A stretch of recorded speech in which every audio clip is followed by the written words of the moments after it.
मेरा कहना यह है कि अगर ये इंडिया गठबंधन सीट शेयरिंग का वाजिब उत्तर ढूंढ लेता है तो इनकी आगे की राह में इनको उत्तर देना आसान होगा, क्योंकि सीट शेयरिंग एक कठिन प्रश्न है, मतलब सर्वोत्तम कठिन प्रश्न है, क्योंकि हर जो राजनीतिक दल है वो अपने राज्य में मजबूत है और कांग्रेस को स्पेस देने के लिए तैयार नहीं है। आप ममता बनर्जी का स्टेटमेंट याद रखिए, वो क्या कहती कि बंगाल में सारे लोग जो है कांग्रेस और बीजेपी और सीपीएम एक जैसे शत्रुवत हैं। यूपी में अभी कांग्रेस और सपा के साथ सीट शेयरिंग का क्या फार्मूला होगा, आरएलडी के साथ क्या बनेगा।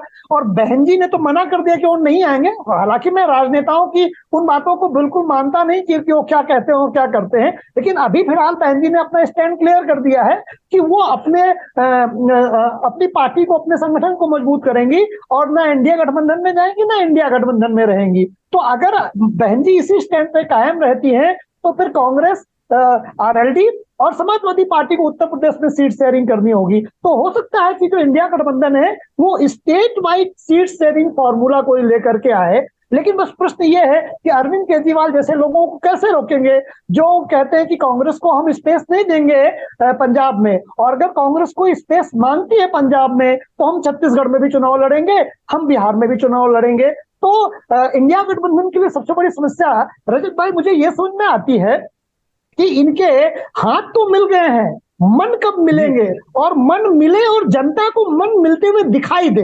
अगर आज इंडिया गठबंधन इस मामले में सफल हो जाता है कि सीट शेयरिंग में सब लोग थोड़े थोड़े चीजें कंप्रोमाइज कर लें और एक उचित रास्ता निकाल लें, खासकर उत्तर प्रदेश और बंगाल और पंजाब जैसे राज्यों में, तो इंडिया गठबंधन की मैं सबसे बड़ी सफलता मानूंगा।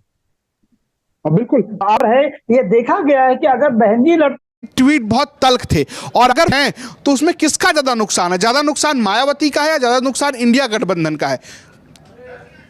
आलोक जी।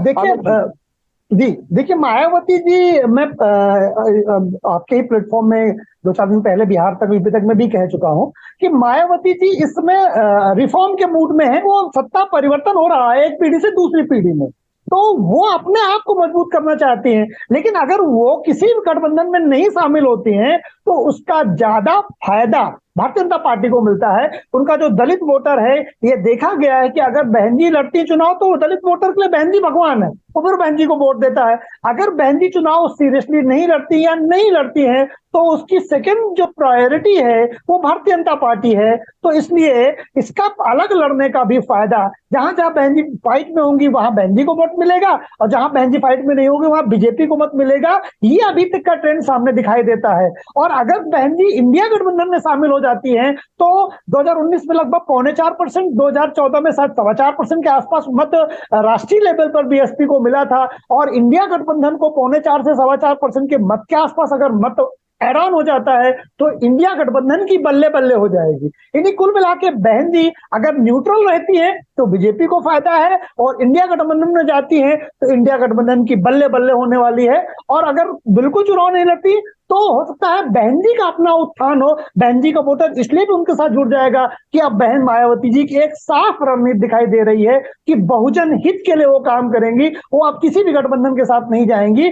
तो देर आए दुरुस्त आए वाली कहावत भी हो सकती है और बहन जी को इसका फायदा मिल सकता है। हो सकता है इस सर्वे से उलट कोई रिजल्ट हमें दिखाई दे। तो